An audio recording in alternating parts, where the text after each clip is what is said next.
So today we're going to be talking about the films Awake, The Life of Yogananda, and The Jazz Singer, which came out in 1927. Both of these films are, quite different, but they're both, I don't know if you guys can hear my dog barking. They're both narrative stories. And with The Life of Yogananda in particular, this movie is a documentary, and it depicts the life of Yogananda. And I like to think of this film kind of broken into three parts, or at least in sort of understanding what's going on, because there's a lot of different uses of storytelling in this. So I like to think of it broken into realistic, narrative, and symbolic sort of like fragments.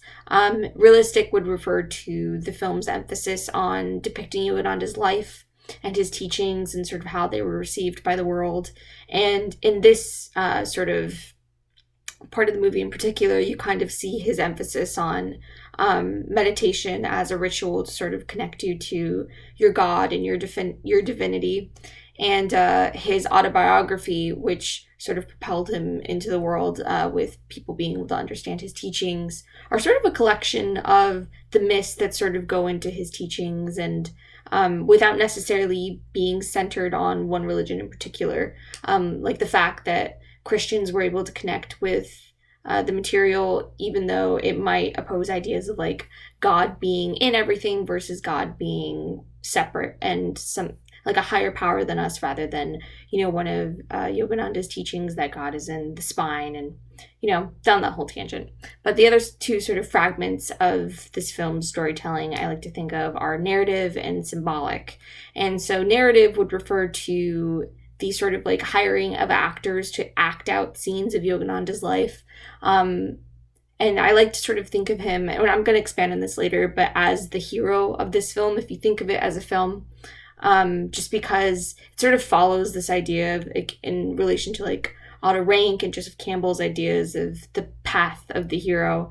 When he speaks about his life, he speaks about being like prophesized that he was going to have to share his teachings with the world, and that he was going to find a mentor. So from youth, we see this act out in the movie as if it was a film rather than just a documentary, or rather than particularly a documentary about someone's life. So with the other fragment, we have some sort of like symbolic use of imagery in the movie. So sometimes you'll see shots of like water,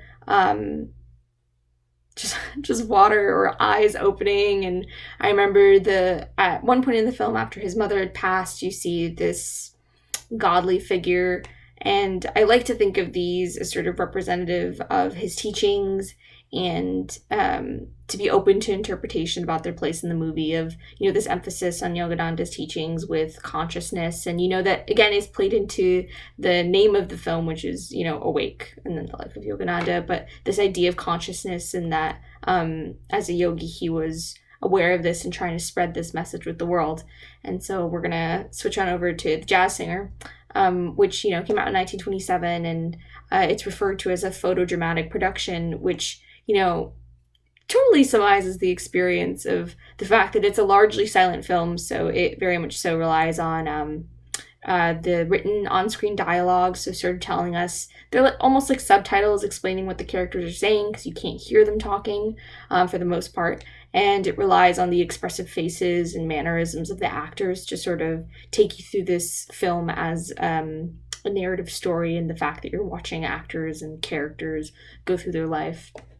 And then one of the biggest components of this film is song, and it's one of the only components that you can actively hear aside from the music track that's, accompanying the entirety of the movie. But song in particular in this film, I like to think of it as the ritual of the film, and it contains society's myths. So if you pay attention, a lot of the lyrics in the film are sort of relevant to themes of the show, like Jackie Rabinowitz's connection with his mother, and sort of exploring that, and whether or not these songs are inherently religious, because it is very much so a large part of his home, of the Jewish community.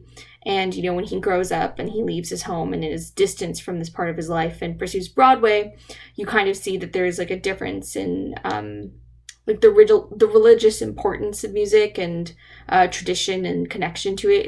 It's not the same, but you kind of see that despite the differences between these two sort of areas of society, that there's a high, it's Jack's higher calling. It's his fate to sing either way. And, with him on Broadway, especially, with sort of him committing blackface, this is a level of, impersonating another minority. And the film doesn't expand as much upon, why he has to commit blackface, or why he does not has to, in order to, get by in society as a fellow minority. So it's 1927. Not that I agree with it, but carrying on. So the name of the film in itself, The Jazz Singer, sort of speaks to this central part of Jack's life. It's his dream to become a jazz singer, and it's part of his identity, but it sort of pervades him and yet is him at the same time. The saying jazz singer is sort of wielded against him by his family and people who don't really respect him and his dreams, and, breaking apart from tradition. But you kind of see throughout the film and his sort of battle between aspects of his identity as an American and as a Jewish man, that he's having a hard time understanding what his fate is as a person and a singer. And you see that by the end of the film, because people keep referencing these ideas of God, that it's sort of similar to the idea of God being within everything that Yogi speaks about, or not Yogi, Yogananda speaks about in the film Awake.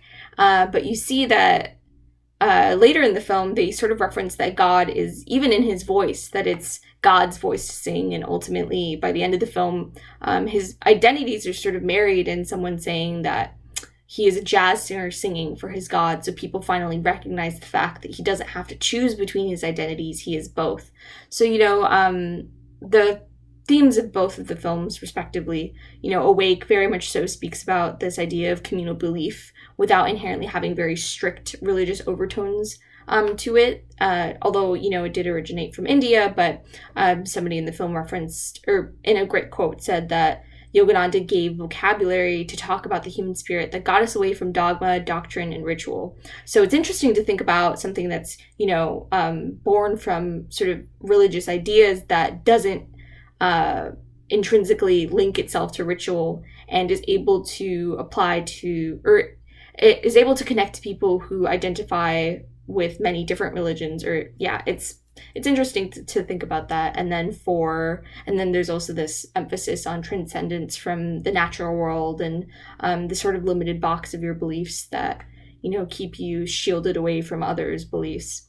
And The Jazz Singer, as I mentioned earlier, very much speaks upon this idea of belonging, whether or not to the world, to the community, to yourself. And even in Jack's journey of, sacrificing himself by getting rid of his old name, Jackie Rabinowitz, he goes to Jack Robin. And then even in his career of literally sacrificing his own identity and putting on blackface, there's a level of having to give up who he is. And, by the end, he finally has conviction, picks a side, but is lucky enough that society sort of gives him an option to keep both. He still gets to pursue Broadway, even though he got to show up for his family and perform when his father was unable to. But, it's the fact that he had this opportunity.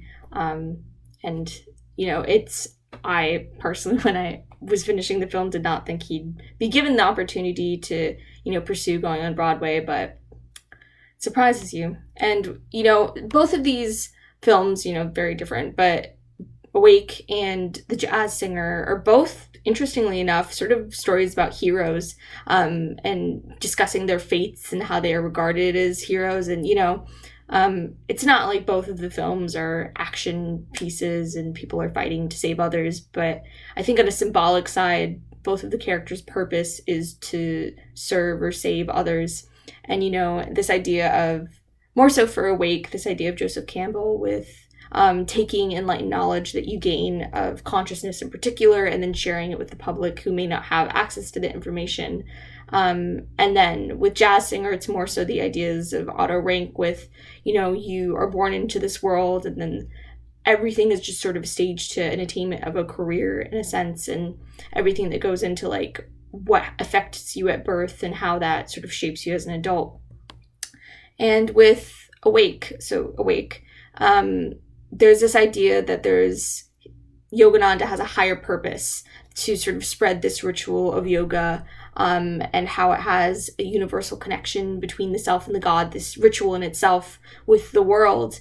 And this idea sort of surpasses human divisions between religions, as I mentioned earlier, and it supposedly can achieve the impossible. It's almost like magic, with the film mentioning that he can stop his pulse and, do things that normal people supposedly can't do because he's honing his willpower, whether or not this is actually true.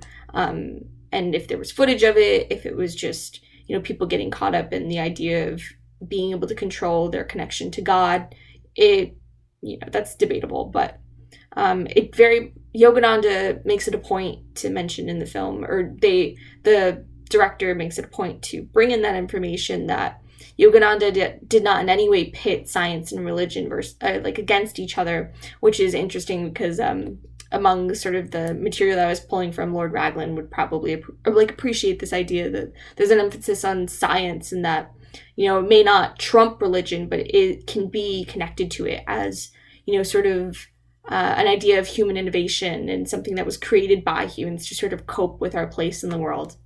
And so, circling back to The Jazz Singer, we kind of see an emphasis on Otto Rank and his inspiration from Freud's idea of the Oedipal complex, because, the first portion of this film is following Jack as a child, and you kind of see that in his journey of growing up, that he needs to address his dependence on his parents, and he ultimately separates from his parents at a very early age, but this allows him to go off into aspects of his identity that he may not have been able to do at home with pursuing music.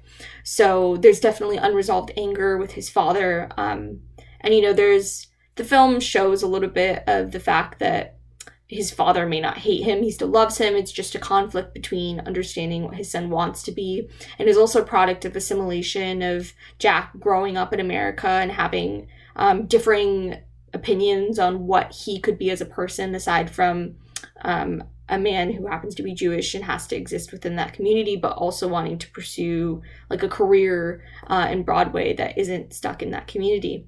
So, and then you see that he has a very intense attachment to his mother, who seems to understand his motivations, or at least tries to, and ultimately still loves him. And I think that's where there's a bit of a clash between him and his father, because they don't understand that they still inherently love one another. It's that unconditional love, but there's definitely a lot of push and pull in understanding where one another was coming from, that they ultimately reach in the end, and even with the father passing. So there's this idea that sort of permeates the film, that there's a higher purpose for Jack to sing, whether or not it be on Broadway, whether or not it be in his community. It's almost like God's will that's sort of calling him towards home, even after he separates from home.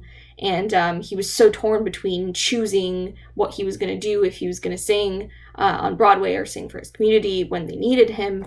And ultimately, when he chooses his community, he still gets to make it on Broadway. So, there's a lot going on there with this idea of God, and interestingly enough, how both of these characters and people are heroes in a sense. But, all in all, both of these films show that rituals are sort of forms of connection in society. They contain the stories of their people, which, is myths, and they're used by heroes. And these heroes are sort of the symbolic representation of the struggles of our society, but sort of just contained in one person, and not that they can contain all of multitudes of a person and human existence, but they can definitely show specific stories in relation to how they can connect to other people.